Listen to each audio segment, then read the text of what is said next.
Hi, everybody, and welcome to something new. This is the first episode of Let's Twist Again, a monthly live stream slash podcast about a little remembered and short-lived professional soccer team called the Indiana Twisters that played 2 seasons in the Continental Indoor Soccer League back in the late 90s. I'm your host, Ken Tomash. I was the team's radio broadcaster those 2 years and its media relations director in the second year. Every month on this show, we are going to talk to someone who lived those 2 crazy years, get their perspectives. We'll let you know what they've been up to in the almost 30 years since the Twisters and the CISL folded. We'll take your questions as well. Just put them in the chat or the comments wherever you happen to be watching. You can be watching tonight on YouTube. We welcome those of you who are watching live on YouTube or on the Twisters page on Facebook or listening on Mixcloud. We're glad to have you. If you are not watching live, if you're watching later, thank you for watching whatever you do. And we'll try to do this every month. And we're going to do it all live because I don't want to have to edit it. I'm just going to be honest with you folks. All right, I can think of no better guest for our first time out than the captain. He was one of the most experienced indoor players on the Twisters, and he was a perfect choice to wear the armband, to be honest. His leadership helped things from going off the rails completely when that expansion season went sideways. He is, of course, Rich Ryerson, and he joins us now from his home in Las Vegas, where he's lived for many, many years. Cap, how are you? I'm very well, Ken. This is great. I haven't heard that song, that intro song that you had since I think probably 1996 or somewhere. And we heard it a lot those 2 years. So especially after all the goals we scored. Catching up, which was a lot. So even though the Twisters were one of the, by my count, 12 professional clubs you played for, you did not hesitate when I asked you to do this. Why? I think it was an important part of the journey. We were in a generation of guys that were real gypsies trying to make the game work still in the United States. So it was never hard for us to pick up and go. Unfortunately, there wasn't long lifespans. I was living in Palm Springs, California at the time, so I didn't have a franchise in my backyard. So we had to go. And if we were going to play, we had to go travel. And Indianapolis somehow became one of those destinations. Loved the city. Actually, it exceeded all expectations. So it was a great stopover for sure in the process. We'll get to how you got there, but first let's take a look at your career arc as well, get a sense of that. You've lived in Vegas for many years, but you're originally from Maryland. When did you start playing, and when did you get a sense that maybe you could play at a higher level than you were playing? Well, we come from a pretty athletic family. Both my parents were collegiate athletes. My dad was a runner, and they were coaches as well. My mom's in the Hall of Fame of Cabrini College for playing basketball. Yeah. So, they both were coaches when we were little. We were on the track, we were on the basketball courts, we were out on the fields. Football wasn't going to be an option for some reason. And baseball, we didn't really have too much baseball experience. But I think really the soccer thing maybe is a byproduct also of the environment we were in Maryland. Maryland was a hotbed for soccer. There was the Diplomats that played in D.C. and also the Baltimore. They might have been the Bays in the early days or Comets or something like that too. So I remember going to games there, and we would go to soccer camp in the summer. And pretty much that was kind of where we landed. We were swimmers. We did all sports, but I think around middle school is when we started realizing that we were doing pretty well. My brother Rob also, who's 11 months older than me, we would play 1v1s in the backyard all day long. We found guys that we could play with in the local kind of community center. And I think just having all the different international cultures, soccer was the game in Maryland. So that was it. Now, your high school team was pretty good, yeah? Yeah, Oakland Mills High School, coached by Alan Goldstein on the lower left of that photo. But I think in that picture there, I think everybody went on to play pretty much in college. That was a state championship team. Oakland Mills had a strong tradition. Columbia, Maryland actually had a strong tradition of soccer. And that's my brother, number 10 on the upper left. And that's me with a little bit more hair at number 15, I think, in the back row. But yeah, great experiences there, very dynamic players. There was a player prior to my years getting there named Daryl G, who went on to play with the New York Cosmos. And I think that's what we were all aspiring to at that point, was trying to get to the NASL. And so you talked about Rob, a year older than you. You followed him to UNLV, and there you played and started more matches than any Rebel in the history of the program. Still have that record. Rob was the goal scorer. You guys had some really good teams. You went to the NCAA's 3 times. What were your Rebel days like for you? I wanted to go west, my brother Rob was going to Philadelphia Textile originally, and he got recruited when the head coach Barry Bartow left Philadelphia to move on out to Las Vegas. So Rob went with him in 1982, and then I followed in 1983. I wanted to go actually to the University of San Francisco. They were a great program at that time, as was Textile. Yeah, and so that was the program I wanted to go to, but Rob made it easy for me to pick up and follow him. Culture shock to go to the desert for somebody from Maryland? Yeah, so I think for me, that I remember getting off the airplane the first night. I think it was a recruiting trip. It was one of those flashing lights that tells you the time and the temperature, and I think it was 10:05 and 1:05 were flashing back and forth. So when you stepped out of the plane, it was a completely different experience.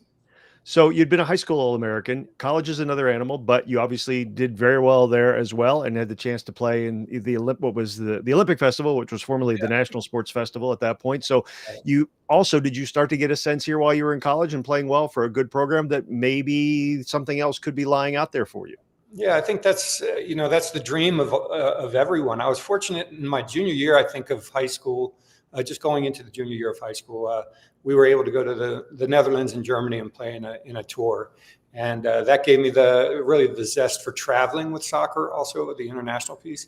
But I think at that point on that trip, I realized there were 3 things I wanted to do. I wanted to represent the United States. I wanted to be a professional soccer player, and I wanted to play abroad. So at some level, we achieved all 3 of those things.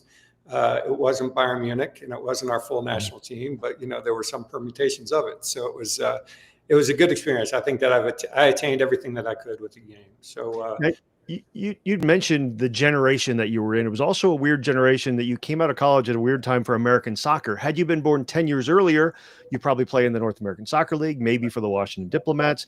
Had you been born 10 years later, you're potentially one of the original founding players in Major League Soccer, perhaps. But neither of those were options at that point. So indoor was just about to peak at that point. And so the Baltimore Blast, who are also a local team, drafted you in the 3rd round in 1987, right after Dallas took a guy called Paul Caligiuri. I wonder whatever happened to that guy. Anyway, there were some good indoor players in this draft. David Doyle's in this draft. Wilhelm's in this draft. Paul Wright, who would later be a teammate of yours. Troy Snyder, who was a terrific defender. But you did not go the indoor route right away. Why and where did soccer take you next? Well, one of the roommates that we had in the college experience at UNLV was a Swedish player. And as I said, international soccer sounded good. So I'd been drafted, but I went over to Sweden and actually had an opportunity to train with a couple of Swedish teams. There was IFK Gothenburg, which was, they had just won the Euros actually at that time. I also trained with a club called Örgryte and then Gais. So there were 3 different teams. And so I thought I was staying in Sweden. So I let Kenny Cooper know that, thank you for drafting me, but I was going to stay in Sweden. And that's what we ended up doing for 2 years. So it was a good experience going to Sweden. Like you say, there was no real outdoor opportunities, and we were kind of purist at the time. We wanted to be outdoor soccer players. But I think what eventually happened is all we had was the indoor option. Not a lot of Americans in the mid-'80s were able to go and play in Europe. Now we look at it, it's much more common. We see players going over there as early as 17, 18 years old. What was it like for you as an American in Europe, even though, as you said, it wasn't Bayern Munich, but you were playing in Europe? How did the other players treat you? Well, I think there was, the IFK Gothenburg, which is the biggest team in Sweden, possibly. He said to me, we could buy anybody in Europe. We're not going to take a chance on an American player. So that was easy. That was right to the point. It was direct. It made sense, and they could actually go out and explore European players that have the pedigree and they have the history.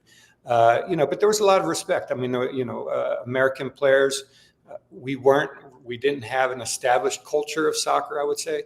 But I think the Scandinavian style for me was a good fit. Playing kind of pretty direct, pretty strong. battles in the air and tackles and things like that. So I think as far as me adapting to their style of play, I think it was good. But I think from the other side, I think they were very accepting. And to this day, I have very, very dear friends that are still living in Sweden. As a matter of fact, 2 weeks ago, I just spent a week actually in Sweden with two of those guys. So yeah, the Scandinavians were fantastic. My grandfather from Norway, my grandmother from Sweden, so it was an easy adaptation. And when that chapter ended, you made it back to the States with something called the California Emperors. This club had been the Hollywood Kickers at one point, but real estate developer Dan Foley bought them, moved them to Redlands, California in the Inland Empire. And there you not only played, but you were working in the front office, right? And that kind of foreshadowed your career in business as well. You have a business degree. I know that. Right. Yeah. I think I was making more money on that team for my gas reimbursement than I was for playing games. If we got a bonus for winning, it was good.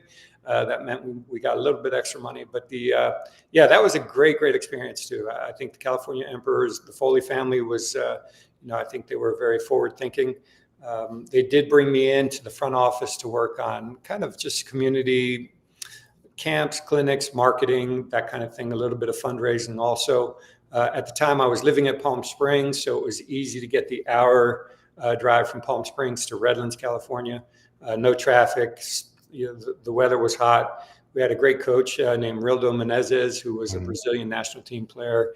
But that team also had some great players. A very dear friend of mine, Mike Fox, who had a stellar career in indoor Olympian. He was on that team as well. And yeah, that was it. That was an interesting experience too. It was part of the journey. You mentioned Mike Fox and the journey. Mike had literally just moved his whole family there, and 3 days later the team went belly up, which is a lesson for us all. And as you mentioned, that generation, that was kind of the thing that happened. You got kind of a little bit used to it, but it sucked for him, obviously. Yeah, no, that was we got to do that in Salt Lake. So yeah, so he had it in California Emperors, and he didn't warn me well enough before I went to Salt Lake. Well, one of those, and just to close the loop on the California Emperors, one of your teammates there, Monty Reeves, future Twister, who is now a middle school dean in San Antonio, Texas. I just emailed him today to try to get him on the show in the future. Great guy.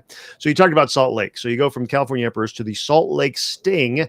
You played against them in 1990. They had been supported well, but they'd still lost a ton of money. And then they tried to set up a nonprofit to run them in 1991. That didn't go well either, did it on and off the field. Salt Lake is then and as now, a beautiful city, friendly people. It's great to be. But what was that Sting team like on, and what was the organization like off the field? That also was that franchise. I mean, it's the same group of guys. It's just different faces. I mean, it was a really good, dedicated group of young guys that wanted to play soccer. Dominic Militello, who's still there in Salt Lake, made a life there. I think Sean Blakeman, who I still see quite a bit, was also at Salt Lake for a minute. The problem with Salt Lake is that about halfway through, we started realizing that there was going to be some financial difficulties there, and I remember actually in that locker room also being the representative of the team with the league as we were trying to maybe have a walkout, or we were in the locker room. And I know that I was having dialogue at the same time that we were in the locker room with the ownership and with the league about actually going out and playing. So half of the group of guys said, no, we're not going to go until we get paid. The other half said, come on, we got to go do this. We've got fans out there waiting for us. And I was kind of the middleman of that whole thing, trying to make both sides happy. We did end up going out and playing that game, but I think that was probably the last game that we played. I couldn't remember which game it was, but yeah, a little bit of pressure there for sure. Trying to not only play, but also make sure that the guys were happy and somehow try and solidify maybe getting paid. Right. With 10 games into that season, the league pulled the plug on the Sting, and that would kind of a foreshadowing of a lot of things that happened in that time of year. So you went back to Maryland, played a few games for your hometown Bays there as well, but then it was back to California, and really a relatively good situation for the time, a relatively stable situation. The Los Angeles Salsa, they were one of the better run APSL teams at that time. It's a real talent on this team. Tell us who some of the guys are who we're looking at in this team picture from 1993. Well, in that front row, you've got Mike Fox, who we just spoke about. You've got Paul Wright, Thor Lee, Kevin Grimes, Philip Jiao is on the lower left. Philip was a great player for our country and actually East Coast guy from Maryland as well. In the back row, you have Danny Pena, Dale Irvine, Jose Vasquez, and then with the beard in the back row, he was kind of, I would say, our franchise player from Brazil. His name was Paulinho Criciúma, and he had a great career in Brazil and in Mexico, and he was our go-to guy there. And we did have the same coach, I think, Rildo Menezes, who was with the California Emperors, was also the coach of the LA Salsa in that year in 1993. I think it did change after that. But yeah, Rildo was he was a great coach for all of us. And that was probably the most stable soccer experience that I ever had. You'll see in the middle there, Octavio Zambrano, who went on to coach the LA Galaxy and is still, obviously and then there's this young man there, pregame. That's it. Game face. Looks a little different than he looks today, but yeah, that's the guy. Don't we all? Now, the thing about this team was you guys were 3 minutes away from a championship in the APSL championship in 1993 against the Colorado Foxes. You have a nice touch here, nice ball out of the back to Paul Wright, and this turns out to be a goal, and it looked like this might stand up to be the winning goal. Nice finish as he gets around the keeper. He was fast, as we all know. And so that put you guys up 1-0. You're leading late. Colorado is the defending champions, coached by Dave Durr, who we'll see here at the end of this. Nice touch by Paul Wright, but things very late in this game, as what happens in soccer sometimes, things fell apart. Tell us what happened going into the final few minutes of this APSL championship game in 1993. Big crowd, 10,000 plus at Titan Stadium in Fullerton.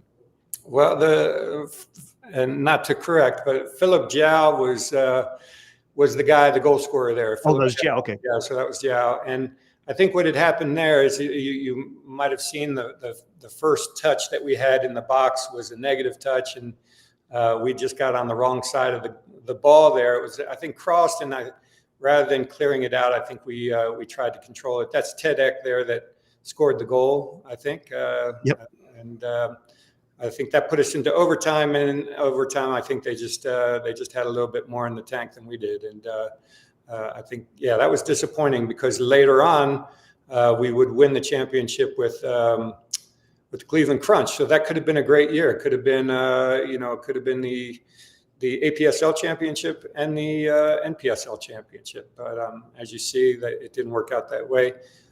Ian Foyer, who was the goalkeeper right there in that photo, is still with the LA Galaxy, I believe, on their coaching staff, and had a great career playing as well. Went and played in Europe and played in England and things like that too. So anyway, that's me getting beat there, and I think it was a bit offside. So I don't know if that was a winning goal, but yeah, that was the third one. That was one of made it 3-1 was the final. Yeah, you mentioned that, and those things happen. And apologies to Paul Wright and Philip Jiao for getting that one wrong, but there was some controversy in that match as well. And now, we're 30 something years later. You mentioned Paulinho, 2-time league MVP. Rildo subbed him off late in that game and took a lot of heat for that. And in fact, ownership made him resign after that. So the second year you got a Russian coach, if memory serves. And that was you're at the end of a 2-year cycle there for the California or for the LA Salsa. But you mentioned Cleveland. Your first foray indoors, you go to Cleveland, and what a team to go to at that stage. The Cleveland Crunch were a tremendous indoor team. You got to play with guys like Hector Marinero and Zoran Karic and guys like that, and you win the title. That's you there on the right-hand side, number 5 there as well.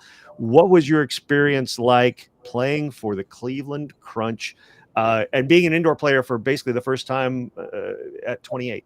Yeah, I had no clue as to how that game really worked. I was an outdoor player playing indoor soccer.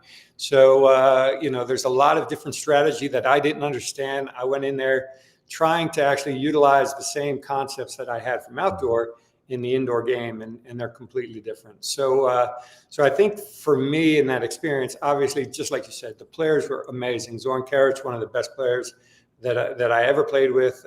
Hector Marinero, his ability to finish, unbelievable. Tim Tima in the back. I mean, there was a lot of maturity. Otto Orphan goal. Scott Uderitz, Troy Dyack were guys that I hung out with, and that was it was a very, very interesting experience because like I say, in that year, I also tore my PCL like in a preseason game. So we got through the preseason. We played a preseason match, and in that match, I don't know. I think I took a shot and I got tackled and fell on my knee wrong. And next thing I know, I was probably out for a solid month of just doing rehab. We didn't have surgery at that time on the PCL for me particularly. But then when the year turned, because it was a pretty long season into the new year, I started getting more minutes, started getting into the game a little bit. I would still say very, very raw that you're still just too eager, too excited, too tough. I got to get into these tackles, and you're trying to pull the crowd in at the same time because they're right there. And in reality, I think I matured as an indoor player more as with experience, and that was the first year of really playing indoor soccer with those indoor strategies and concepts and things like that. But I was surrounded by a lot of great players in that team, and I think that helped me grow quite a bit. So winning a national championship, I think we called it a world championship on our ring. So I think it does say world, so we want to make sure that we're not just a national champion, we're a world champion. But I still cherish that ring. I still, I cherish those days with the guys. We had, I think, a 20th anniversary or 25th anniversary game that I went back to Dayton and played in, and seeing all the old guys was a lot of fun. You're watching the first episode of Let's Twist Again, a retrospective on the Indiana Twisters from 1996-97. We're with Captain Rich Ryerson. You're probably watching us on YouTube or maybe on the Twisters Facebook page, or listening on Mixcloud. Thank you wherever you are listening. In fact, put comments in. Are we here? First comment of the night from Juan Carlos Reza, who played for the Twisters, says, "Congrats, my dear friends." Gracias, amigo. Good to have you watching, as well as everyone else watching. So then it's still indoor now, but you're back to California as you go to something called the San Jose Grizzlies. The CISL opened its second season with an expansion team in San Jose. How did you wind up there? Well, I think at that time, with the salsa, I kind of was moving on from the salsa. We had that year in Cleveland, which was a championship year, and I think the NPSL and the CISL, the two different leagues, I think were working a little bit together in that first year of the Grizzlies. So I think our general manager, Al Miller, I believe, worked it out with Milan Mandarich, who was the owner of the Grizzlies. It was a brand new arena, Shark Stadium, whatever it was called at the time. It was a good opportunity to go. Bob McNabb was the coach of that team. Kevin Hundelt from the indoor, the NPSL was there. Preki was on the team as well. So it was this was a good experience, and it was a good group, very young group also. So I think it took some time for us to really find our way also with this team. But the San Jose, good crowd support, beautiful city, and there's Bernie the Bolt now running, and I think all in all, a really good opportunity to grow. And so San Jose was a great place for me for 2 seasons. I don't know if you got an assist on that one, but you probably merited one there. I probably walked over to the scorekeeper and asked for it. I don't know, but So why didn't you go back to Cleveland after that then? Let's see, Cleveland, I think what I did at that point, we're getting old, right? So we're getting older. We're maybe 31 at this point.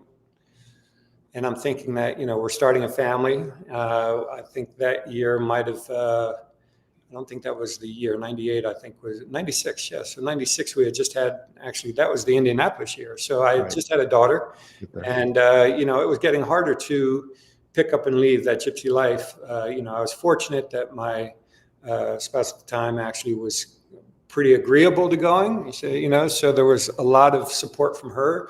As I said, when we went to Salt Lake, we moved everything we owned to Salt Lake, and within those 3 months or whatever, we found out that that wasn't going to work out. So as we had a barbecue the last night, this is kind of ironic, and this is kind of funny too, but we had a barbecue the last night, and all the guys were over at my apartment, and the next day when we were packing up the truck, we poured all the coals into the dumpster, not realizing that they were still pretty warm. So literal dumpster fire? Literal dumpster fire that we had in Salt Lake on our way out of town. So that's how I left Salt Lake.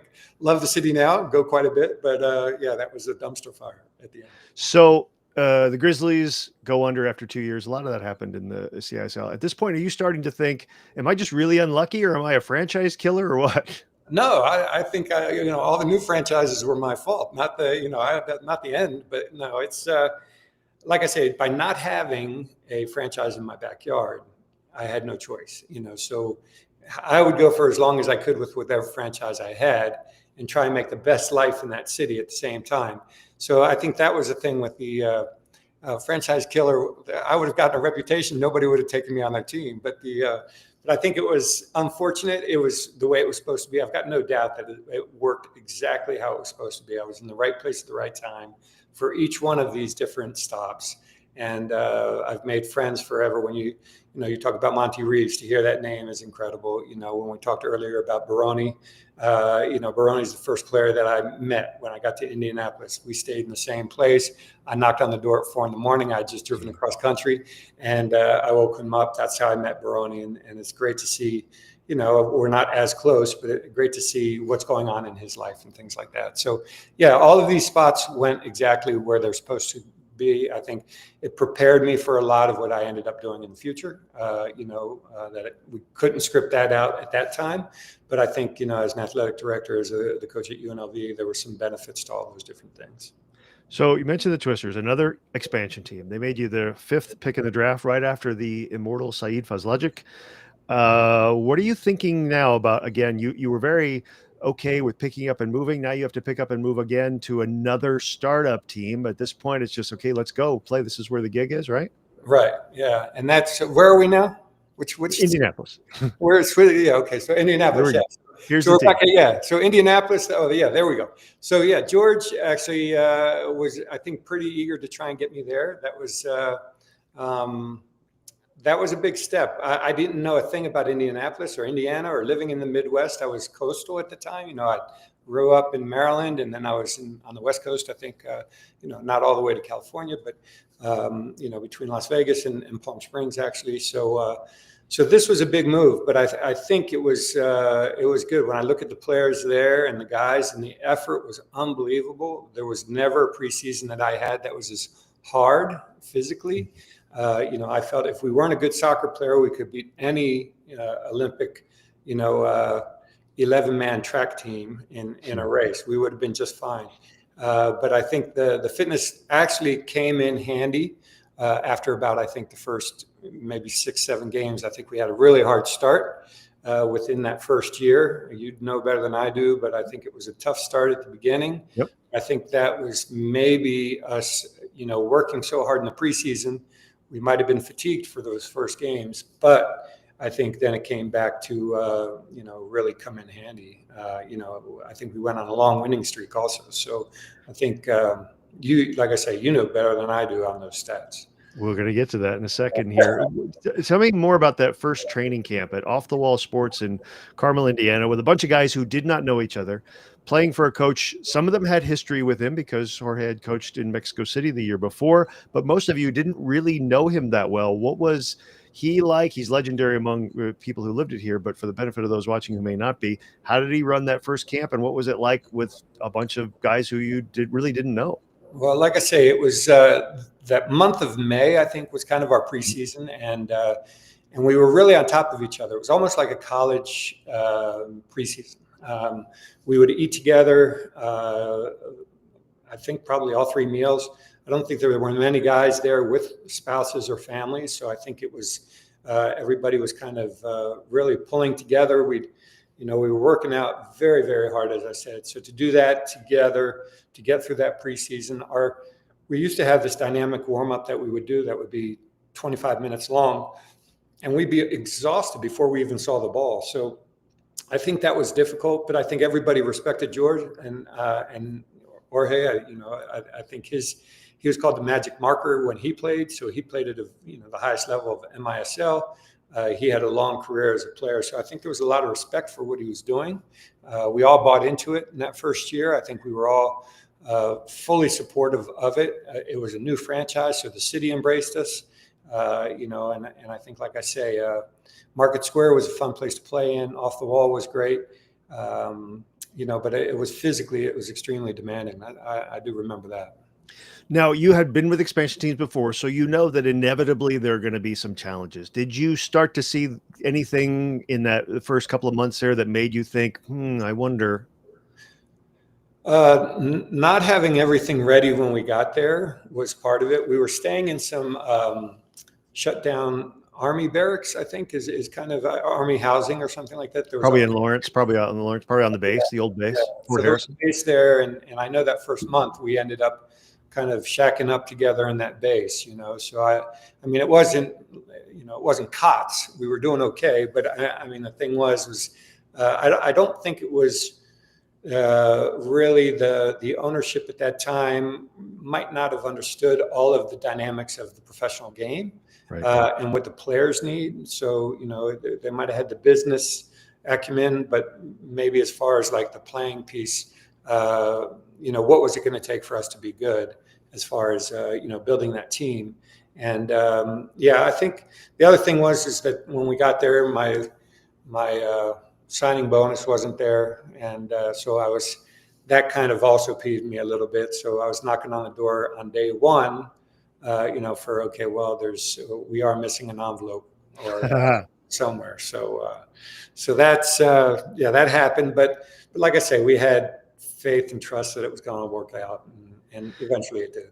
And so that first game in Detroit, the less said about it, the better. An 8-2 loss. Detroit was really good. This team was making its debut, getting its feet wet. But then the next week, in fact, actually, the anniversary was this past Saturday, June 21st, 1996, Market Square Arena against the Washington Warthogs.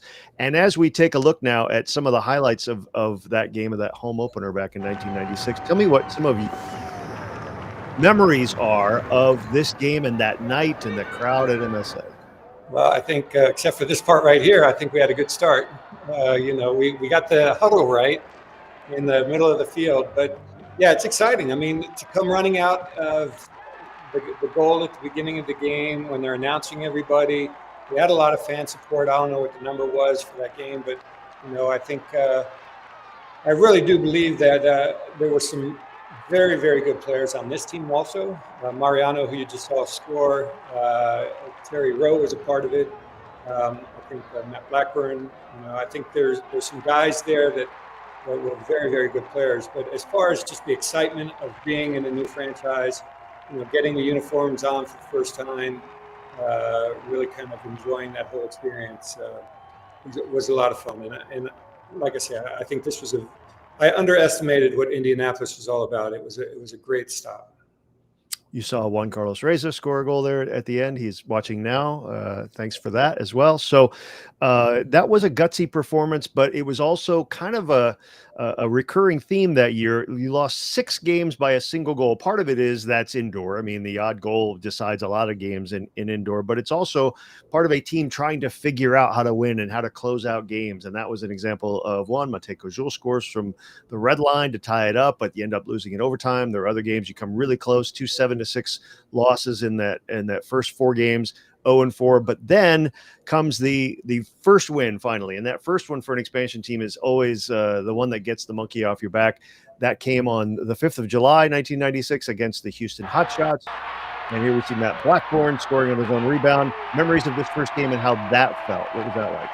Well, like you said, the monkey off your back. So you've worked so hard in the preseason. You've run more than you've ever run in your life. Even before these games, I remember how hard the warm-ups were. For us in the pregame, we'd be down a hallway somewhere just trying to get our bodies warm, and we'd be so tired by the time we played. But I really do believe that you can see the excitement there. Osvaldo scoring, and actually getting 2 goals in a row. It looks like, and so winning is what it's all about. That's why we're there. That's what the fans want. That's what we want, and. We were able to get that first win, and it might have gave us some momentum because you can get in a rut, winning, or you can be on a streak winning or losing and be on a streak winning. So it was a good day. You mentioned Osvaldo Monroy. He scored 4 goals in that game, which was a club record until the immortal Marco Castillo broke it. The next year, Osvaldo is going to be our guest on the show in a future episode as well. Now, at this point, you're kind of taking to this indoor. You've had some indoor experience now, and you'd learned it a little bit more. You weren't always you were a defender, but in the indoor game, everybody kind of gets into the attack. You had some skills too. Here's a nice little assist for a goal as well. Did you find yourself, yeah, I can do this indoor thing? Well, I think it did get easier with time, no doubt. Games played, Terry Rowe and I always used to talk about it's the real teachers, the games played. And so the more games that we got, starting in Cleveland and having a significant role in San Jose for 2 seasons and then coming to Indianapolis. So by then we might have been close to 100 games played. And I think that's really the teacher. So the game got a little bit easier for me. Understood that I wanted, how I wanted to defend. Anytime I got close to the line, I was thinking of, can I get a shot off or at least shoot to the far post, and then hopefully somebody's standing at the far post. So yeah, I think the adaptation started coming because I do remember the first time I tried to play outdoor after playing indoor for so long. My radius of passing was about 5 yards when I needed to kick at 40 yards. So I think, I really enjoyed the indoor. Indoor was pretty fun.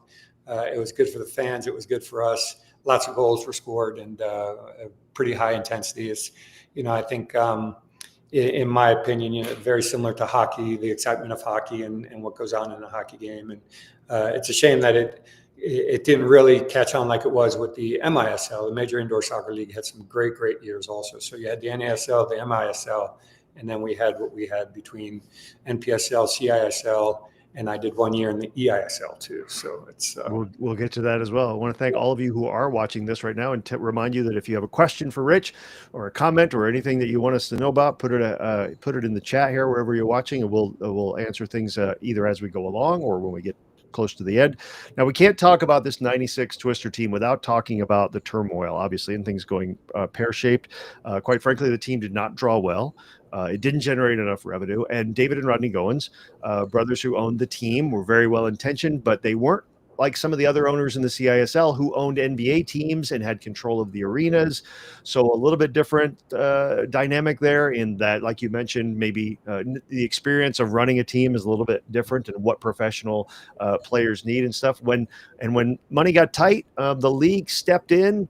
And that last month and a half or so was very difficult. With the league eventually did take the team over and ran it under Roy Turner as the kind of interim general manager for the last month and a half or so. What are your memories of that time and you as the captain trying to hold things together, keep the guys playing hard, which they did?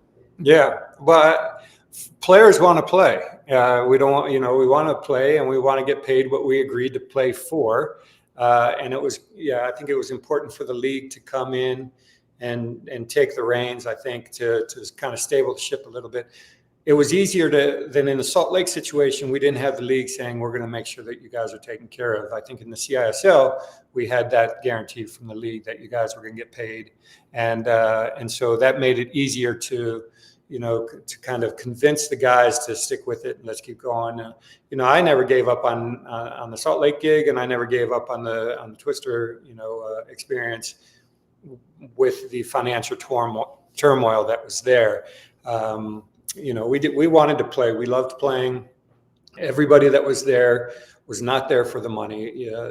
We did want to get paid for what we were, agreed upon. But at the end of the day, I think we were there for the passion of the game and to be a part of it, make sure that the game was growing. We were still out in the community doing community events. We'd take Mr. Twister Guy with us, and he would be the mascot out there with us, and we'd do camps and clinics and still sign autographs. So that kind of, in my mind right now, and there were people before me that gave back to the game, before that NASL. When I think back to like my college coach, Barry Bartow, who was the national team coach, and they would meet people at the airport for the first time and then fly over and play against Italy or something like that. So we had it, I think, tough in our era. I think the people before us, though, had it harder, maybe in the 70s and 50s and things like that, and even beyond that. So when I hear the guys now, bickering back and forth about playing time and representing the country and who's doing what. I still think there's an army of people before me that if they weren't around, the game wouldn't be around. And so when we talk about that grassroots effort, that was the grassroots effort. And I think just because of the happenstance and the circumstances we had, we were also at a very, very grassroots level trying to keep the game going because we loved the game and we wanted to see a future. We were hopeful that we would have a payday one day, and maybe still represent the country. But like I say, I think walk a mile in somebody else's shoes. And I know I could walk a mile in somebody else's shoes that came before me, and it was a lot harder than what we had. We were fortunate to play. We were fortunate that we had the league behind us. Mm-hmm. The Goins brothers had great intentions, I'm sure, and I think the Cook family, they come in, saved the franchise also. So there were some great people that made sure that soccer was sustainable in, I would say, from about 88 maybe until when the MIS or when Major League Soccer came around. I thought, here we go again. That was literally what I thought. Oh, here's another league. So we'll see what happens with that. But it's proven to stand the test of time right now. You mentioned the Cooks. We'll get to them in a second. You mentioned our team mascot Spinner. We're going to have exciting late breaking news about him at the end of the show, so stick around for that. Before we move on, another comment from John Kluba, who is watching, who every time I go to Atlanta for work, I make sure to see John. Says, Rich, thanks for your leadership with the Twisters and the whole team. You shaped the team at the time and helped the future for many players. Glad you're still doing well. So is John, a successful high school assistant coach as well in the Atlanta area. Thanks for watching, John. We hope to get, we've got people watching, which is great. And thank you all for chiming in. So to get to the Cooks, so Dan and Carl Cook, brothers, shipping magnates in Indianapolis, end up right at the end of the season buying the team. A great effort in the final game of the year to win in Monterey, a very, very hard place to play. And in fact, Monterey won a couple of titles. So you must have thought, okay, things are looking up for me. And that's why you signed a 2-year contract after that first year. You mentioned how much you enjoyed Indianapolis. You must have thought, I think we've got something going here. I'm very optimistic. What were your thoughts going into year 2? Absolutely. I think you just described it perfectly. I was very optimistic about the direction that the club was going in. I think that we finally found our way also through the season. We were, I think, acclimating to the style that George was asking of us to play. We had some quality players, John Kluba, Juan Carlos Reza. I mean, Osvaldo Monroy, when I think about the guys too, Matej Kozul, so there was quality young players that were hungry to play. And I think, I was optimistic. I think I don't know. I guess I don't know if I'm always optimistic, but it's a better place to be, I think, than the alternative. But Indianapolis, as I said earlier, exceeded my expectations. I had no idea. The people were great. I think the community was great. It was a beautiful city. And I was hopeful that we could get another 2 years there for sure. Now, that was a time MLS had started at that point. You're 31 at that point now. The outdoor was starting to make a resurgence, not just at the major league level, where, to be honest, the early days of MLS, they weren't paying a lot of money. I mean, especially for American players. Did you even look into going back outdoor, or had you closed the door on that? No, I think in '98 I had the option, or I had the opportunity to go to the LA Galaxy for a weekend. So actually their center back, I was living in Palm Springs. Their center back, I think, broke their leg on a Wednesday night. I got a call on a Thursday night.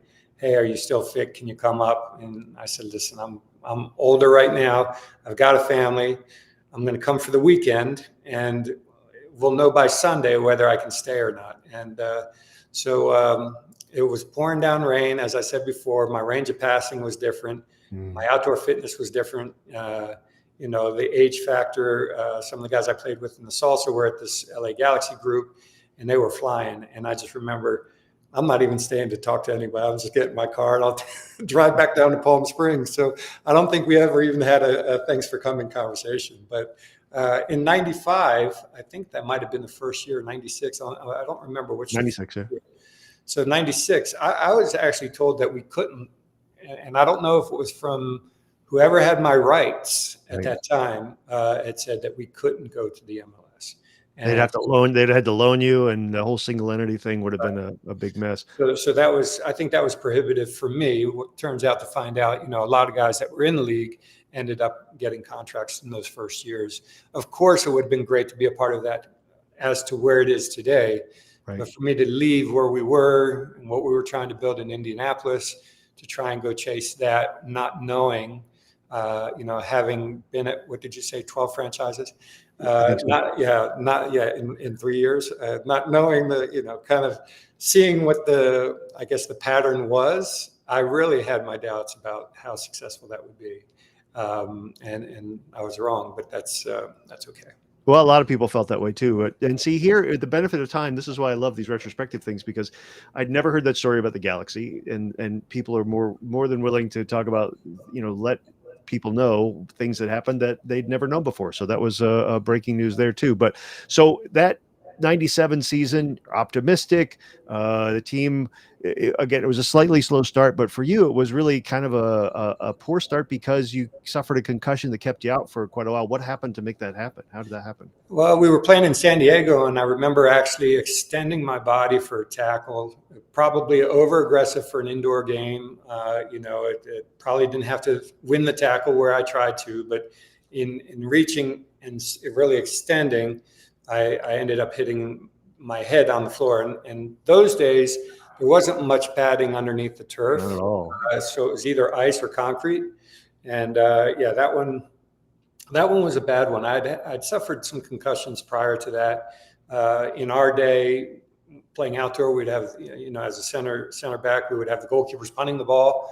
I don't know, this would never be something we would do now, but they'd punt the ball, and then we would challenge, for a ball that was just punted 60 yards, and challenged to go ahead it. So I don't know how many concussions. I think probably 6 concussions that I think that were legitimate concussions, with the being knocked out, throwing up, all those different symptoms that you get. In this particular case in San Diego, I just remember it was like waking up on the floor. Then it was a highlight reel, somehow getting to the back. I think my parents might have been at that game, unless I'm hallucinating about that. But I think my dad came back to check on me, and at that point, we came back to Indianapolis, and I had trouble with light and with just the head injury. It was I think we weren't doing any concussion protocol at that time, so there was no baseline for us to know where we were. My baseline would be a mess now if we tried to figure that out. But I think the thing was there was a slow recovery, and in that process, I think, as I was trying to come back, then there was, I think, just a little shifting of kind of, I don't want to say loyalties, but I think just some things, dynamics within the team were changing.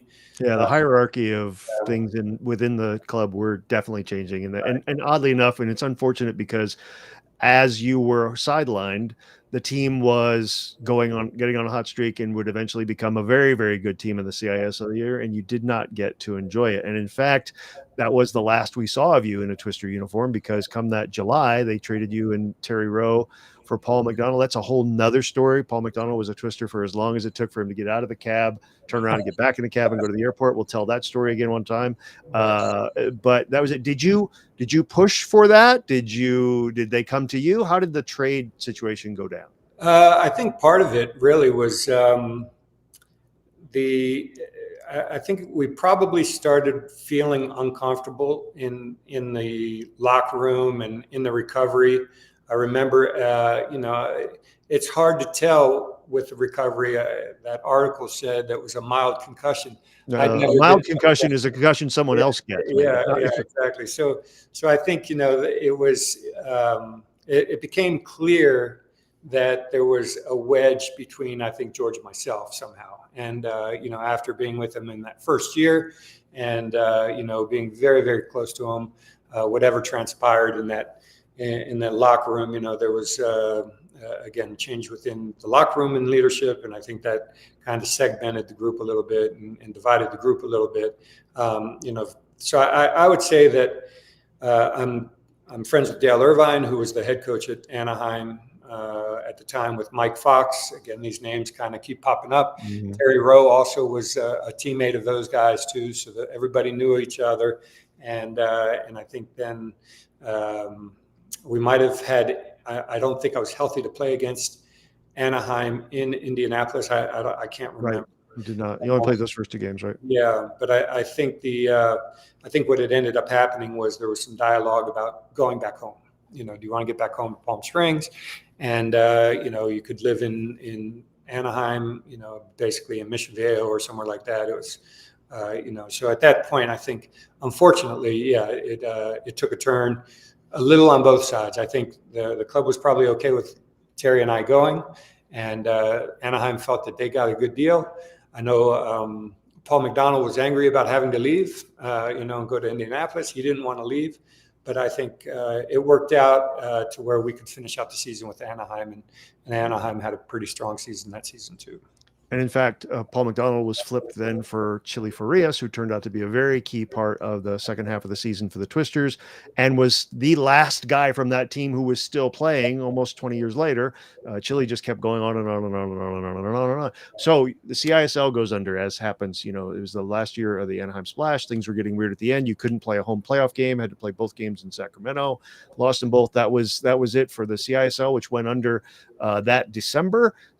As all the couple of the clubs survived after that into a new league. But you were not done playing, because you wound up in something called the EISL. You mentioned it before, the Eastern Indoor Soccer League, which was a 2-year Southeastern Indoor Minor League. And you played in Baton Rouge, which was a family affair, not just because of your daughter Vashti, as you could see here, experienced it with you, but what brought you to Louisiana? Well, Uncle Rob was the coach of that team, so it was a little nepotism, I think, that brought me down there. But you were defender of the year, so I mean, you could still play, obviously, and that was a league full of young guys. There were some good guys in that league. The Dososky brothers were in that league. There were a lot of good players in that league. Well, that's that's another story. But the first touch I had, so I hadn't played any of the preseason with this group at all. I showed up. I literally drove from Palm Springs across the country. Oof. Not even to Baton Rouge. There might have been Tallahassee or somewhere. I don't know. I think I met I-10, baby, all the way. Yeah, exactly. I went right through Phoenix. But I met the team literally, I think, in that first game in the locker room. And I know Rob was under pressure because, all right, well, you're bringing your brother in. He's an older player and this and that and the other thing. And literally on my first touch of that game, a ball was played back to me at the red line, and I just kicked it as hard as I could at the goal. And sure enough, my first touch of the game literally was a goal from the red line. So 3-pointer as well, because they had multi-point scoring. Yeah. So we had a 3-pointer there, a 3-0, and Rob looked like a superstar. And I eventually, I think I was the captain of that team too, and it was interesting dynamic with Rob and I, because we had played together for so long. We played against each other, I think, a couple times when he was with the Warthogs and I was with San Jose or something like that. And then to be together in Baton Rouge, it was a great way to finish my, let's say, indoor career playing. As you said, I was the defender of the year for the league, the EISL Defender of the Year, which is amazing. Thank you. But somehow I was on the second team for their all-star ranking. So they had the first. These things are all political, you know that. Yeah, of course. So so that's probably how I became a defender. And you went to the final. You went to the final as well.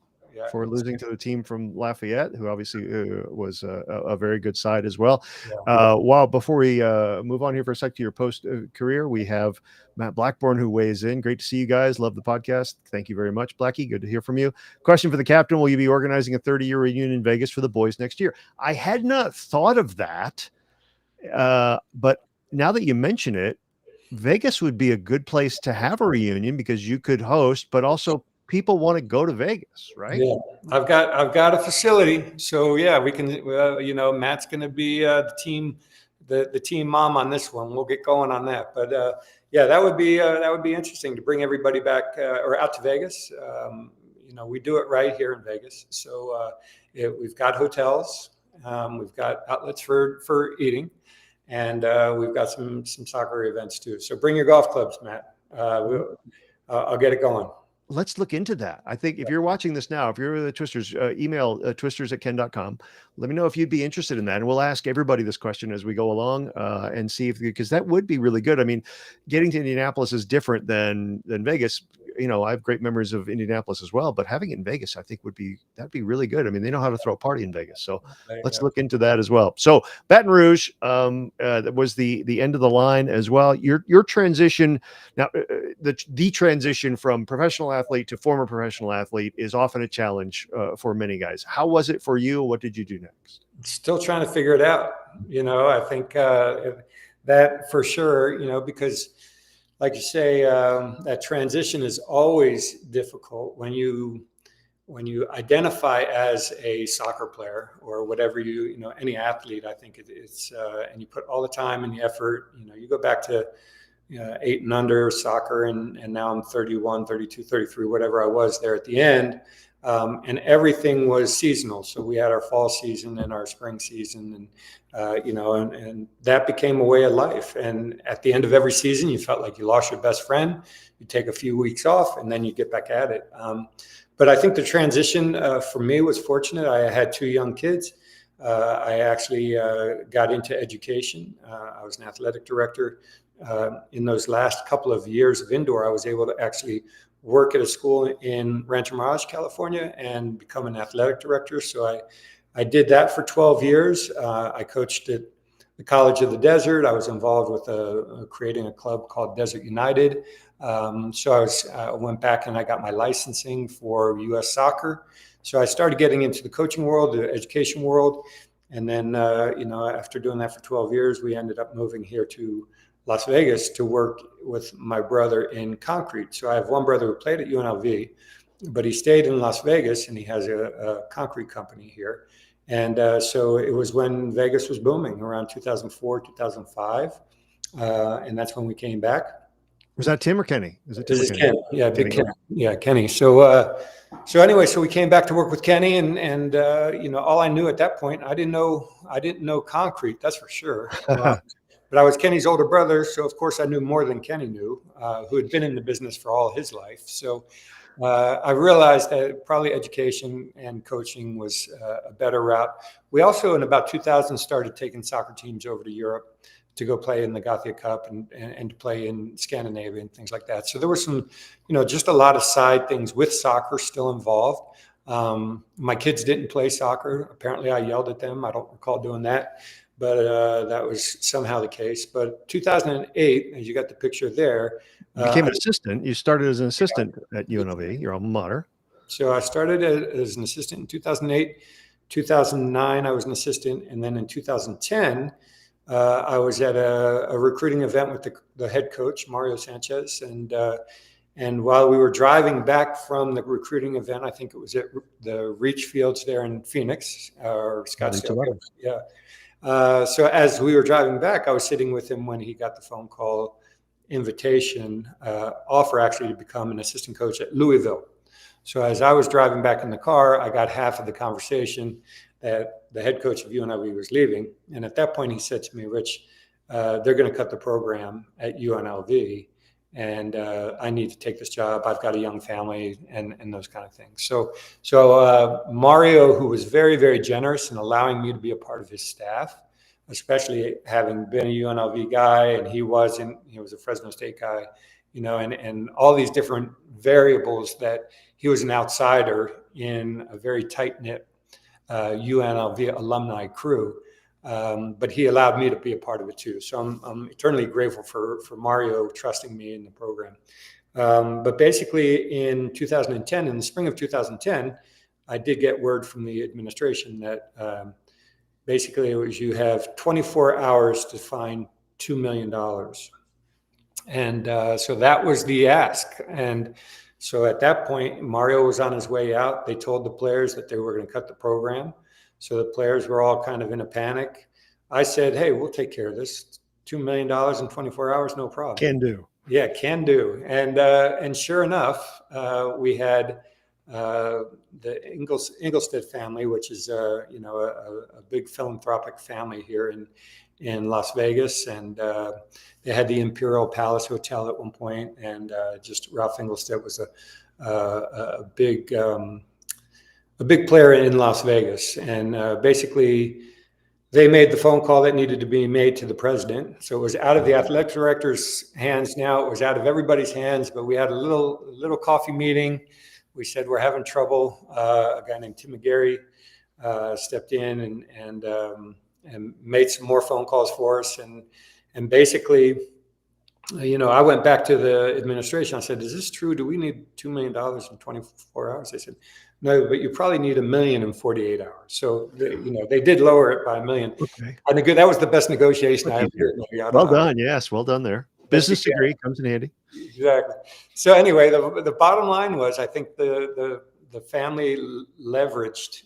Tim was a former player at UNLV, Tim McGarry, and I think the experience for him of coming to UNLV, playing at UNLV, was strong enough for the president to get a call saying, more or less, you dropped the program, we're not going to be donating the same amount of money that we normally donate. And so there we go.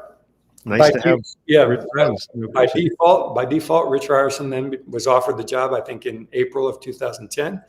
And we finished coaching at UNLV in 2021. So I had 12 complete years, or 12 seasons, to be the head coach. So, and that was what are you most proud of in that? Is it saving the program? Is it, you won WAC championships, you had really good teams, or you've sent guys on to the next level? What were you most proud of your time, 12 years as head coach at UNLV? Well, I mean, just the other day, I texted a guy named Danny Musovsky, who plays for Seattle Sounders, and he got a chance to play against Paris Saint-Germain. So that's pretty cool. That it's awesome to see guys that are still playing, and there's a lot of guys still playing. But I think for us, as I talked with my staff and just myself, we probably had 80 guys graduate from UNLV, get their degree. And I would say of those 80 guys, at least 50% of them were first generation collegiate students, whether they were first generation American kids or just American kids and their families didn't go to college. So we had a high success rate of our graduation, and we were able to change. We talk about student athlete. We were able to change the overall GPA, bring up what was called our APR, our academic progress report. I mean, those were the things that are going to be longer lasting for me. I think as far as wins are going to come and go. I got smacked one time by New Mexico by 11 goals. I mean, so deep lows. And then we won the WAC championship in 2014, which was the first time we won a championship in like 28 years or something like that. So is Jack Whitefoot one of your guys? Yeah, Jack is the super fan. I don't know how he's got this, but I'm happy to see him on the podcast here. And Jack, I haven't seen him in a bit, but he was the most. He'd bring his son out to every game, and probably the most loyal UNLV fan we've ever had. Good to see Jack. I missed the question. I don't know if you had a question. No, he was just congratulating you. He was just saying that it was great to hear all these background stories before your legendary coaching years with the Rebels. It's good. This is an interactive exercise here. So good great. To see so you, much. Jack. Yeah. Right. And Patrick McCarthy weighs in, say there was an MISL reunion in Vegas in 2018. Yes, there was. And a lot of former players showed up. Vegas is the perfect place for a reunion. So there's even more fodder for that. We're gonna have to get on that. And if you can still raise, maybe we have to play Pittsburgh. Maybe we might have to play Pittsburgh Sting or something like that. Well, we can do that. All right. So tell us what you're doing now. You're still involved in the game in a lot of different ways, and a lot of it too is, again, it keeps coming back to family with you. Yeah. So these are two of my brothers. Rob is as you're looking at the photo, to the right, and my brother Tim on the left. With it's a picture of us at the opening ceremonies of the Gothia Cup. So I want to say for about 10 years now, we've been official agents of the Gothia Cup. So one of the things that I did with the Palm Desert group out of California in about 2000, my brother Tim and I actually took a group over to Scandinavia to do like a Scandinavian tour. So we went to Copenhagen, we went to Oslo, we were in Gothenburg, and it was about a 8-day deal. They get to play some games, get to have some culture, see Scandinavia, experience what I experienced when I was in high school, which was an amazing experience for me. So we try and provide them with very hands-on cultural experience with soccer involved. So what had happened was eventually we found this tournament, the Gothia Cup, which is the largest youth soccer tournament in the world. Right there's 50,000 people at the opening ceremonies, and we've actually marched in the opening ceremonies. You know, they select one group from each country to go around, and so we've had the experience of winning that tournament twice, and with different teams, and that's something that, you know, I'm very passionate about doing. Is that the travel for me is unbelievable. I just got back. I saw Iceland, Denmark, and Sweden 2 weeks ago, and I was fortunate to be in Miami last week and got to see Real Madrid play against the Saudi Arabian team, Al Hilal. So, you know, yeah, the travel for me it was life changing. And for people that we take frequently, you know, I had somebody actually reach out to me the other day saying, you know what, that was a life changing experience. The experience going to Sweden. And we've taken adult teams, which is fun to do that. It's a different purpose. We've taken college teams to help them in their preseason and their building of their culture. So we've had college teams, and then youth, you know, girls and boys teams have gone with us. If people are interested in that, is there a place they can go? Is there a website Yeah, you can go to? RyersonTours.com, Ryerson Tours. Yeah, it's, All right. you know, if you just Google Ryerson Soccer, it'll come up in one of the links. And you mentioned, so giving young people an opportunity, and adults as well, the opportunity to see another part of the world, which is an awesome experience, and to play. But you've got some other things that you're involved with as well that can help some more of that grassroots level. Tell us about Get on the Bus. So my brother Tim, who was in that photo, started a club called Ellicott City Soccer Club in Maryland, Ellicott City, Maryland. And when he was doing some of the recruiting of players and things like that, he realized that there was a real barrier for a lot of kids just to get to practice. So forget about the pay-to-play model. They couldn't even get there to play. So he came up with this idea of, why don't we go to the schools, and we'll go into a school. We'll do a 1 day a week. We will do a training session for the kids, then a kind of a study hall, a directed study hall with the kids, and teach them a life skill. So there's different topics that they have. They have a curriculum with different things that actually are hopefully benefit the kids and that they can take with them. And then they've been supplying them with shoes, balls, shin guards, shorts, and a uniform. And then what they do is they get them into a local league, and then a school bus on a Saturday morning rolls up on the school, and you know, all the kids, there might be 2 or 3 teams, you know, from a specific school that load up into the bus, and then the bus takes them to the local league. They play their game, jump back on the bus, and get home. So it's really cool. He's had a ton of success. He's got one chapter now in Mexico City and in Guadalajara. His goal was to try and reach 10,000 kids through the program by the World Cup next year. Might extend that to the World Cup of the Women's World Cup, but trying to get into Canada with one chapter. But he's all over the country now. I think he's in 10 states. And when I was in Miami just now, the purpose of that trip was actually to meet with a club there that would basically, there's a host club that helps facilitate it, as he can't be everywhere. But, you know, we find a club that can help. The first chapter was here in Las Vegas, and my players from UNLV, we would do clinics for the Get on the Bus program. And then some of my guys actually ended up coaching the games, you know, some of my college guys. So that's really been a great labor of love for my brother, Tim. You know, I serve on the board in some capacity, you know, to bounce ideas off of, but Tim's really the one hustling.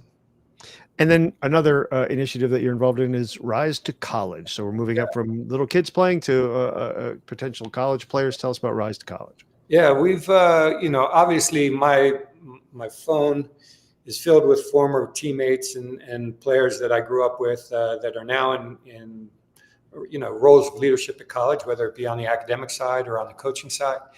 You know, my experience as a Division I coach in the NCAA for 12 years as a head coach, and, you know, and being involved with the junior college, you know, I've got a lot of great relationships still. But there is, I think, a niche there's a lot of programs out there, but I think there's a niche for a little bit more specialized direction for some of these players that are looking to transition from the high school club experience into the college experience. So the former tennis coach of UNLV and I and a couple of other guys have gotten together to create this Rise to College, and hopefully we'll be able to help families navigate through this process of going, how to fill out a FAFSA. What is a FAFSA? How do I look for a college? What are some things that we can do? And so we want to just help, kids get to that really, I hate to say that next level, because what does that really mean? But Right. kids get to college, whether they're going to continue to play in college or not. What we're trying to do is help them understand that process. A lot of good stuff going on. So everyone who has ever played this game, and thanks everybody for hanging in. This was scheduled for a half an hour, and we've gone an hour and 10 minutes. Rich, thanks for hanging in there. We've got lots of good interactivity. We've actually got people watching, people are consuming. This is great. So everyone who has ever played this game has stories, and every episode we are going to do a segment that we call One Crazy Story. Anyone who hasn't lived it has to understand that strange things happen. So I'm going to ask you, Rich, tell us your one crazy story. Oh, let's see. Okay, so it kind of is going to morph into two, and I've forgive me for making your first episode confusing the one crazy story, but one of the owners of the Indiana Twisters, who I said I didn't get my signing bonus up front, as not up front even when I arrived, it was supposed to be there.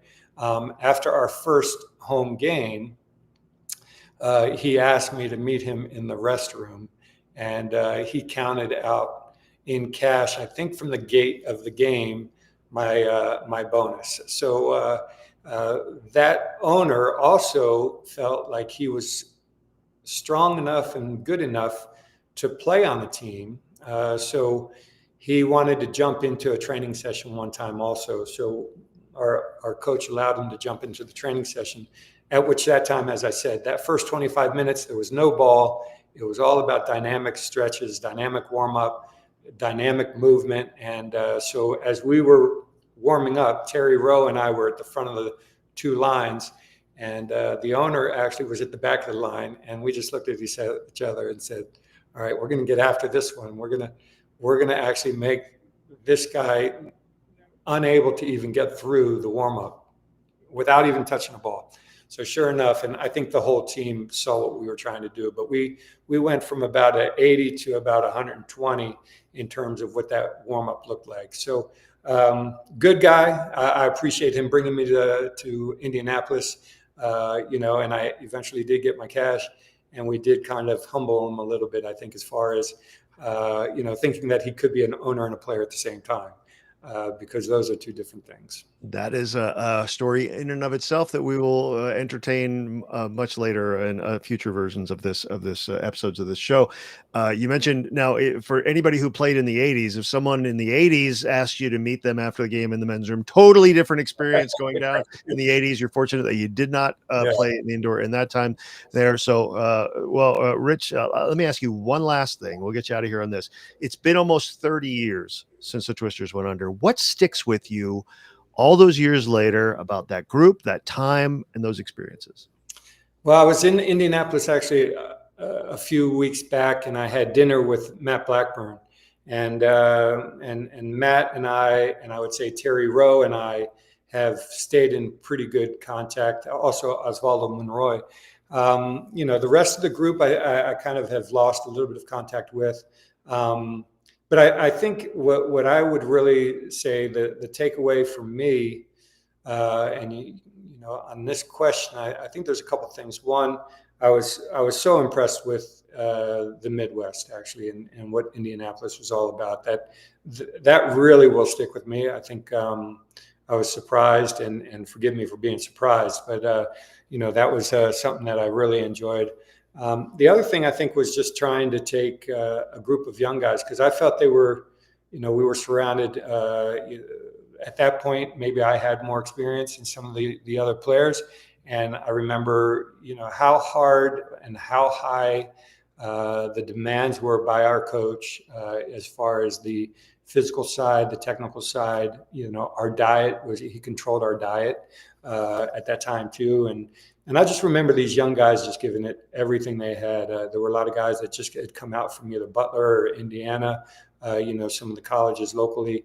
And they just were so excited, and they were sponges. They wanted to learn, they wanted to compete. They gave it everything they had, and I'll take those memories away as well.